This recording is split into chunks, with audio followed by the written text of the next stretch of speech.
मुलांना हुशार करायचं म्हणजे नक्की काय? नमस्कार, मी शिक्षण अभ्यासक सचिन उषा विलास जोशी. मी येत आहे हाच विषय घेऊन आपल्याकडे. स्वर्गीय Ushatai Deshmukh English medium school Lakhmapur आयोजित मुलांचं व्यक्तिमत्व साकारताना या व्याख्यानासाठी मी आपल्यासाठी येत आहे आणि हे व्याख्यान सर्वांसाठी खुले आहे. आपण सर्वजण शेतकरी रोपांची जशी काळजी घेतो तसेच आपल्या मुलांची काळजी कशी घेतली पाहिजे, त्याला नक्की कुठले विचार दिले पाहिजे, कुठल्या ऍक्टिव्हिटी आपण दिल्या पाहिजे ज्याने तो किंवा ती मोबाईल पासून दूर राहील, त्याचा स्क्रीन टाइम कमी होईल, त्याची भावनिक बुद्धिमत्तेचा विकास कसा होईल, त्याची अभ्यासामध्ये प्रगती कशी होईल, त्याची प्रोग्रेस कशी होईल.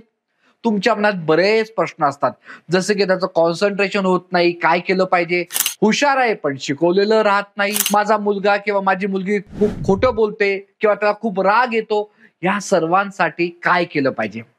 बऱ्याच वेळा असंही होतं की सगळं काही चांगलं आहे पण अजून वेगळे अनुभव मी कसे दिले पाहिजे, असे अनेक प्रश्नांच्या उत्तरांना मी तुम्हाला समजून सांगणार आहे. तर आपण भेटूया येत्या 1 एप्रिलला संध्याकाळी 6 वाजता चंद्रकला लॉन्स लखमापूर येथे. आणि विषय हाच आहे की आपल्या मुलांना, आपल्या मुलींना हुशार कसं केलं पाहिजे, मुलांचं व्यक्तिमत्व साकारताना आपण काय काळजी घेतली पाहिजे. भेटूया 1 एप्रिलला संध्याकाळी 6 वाजता.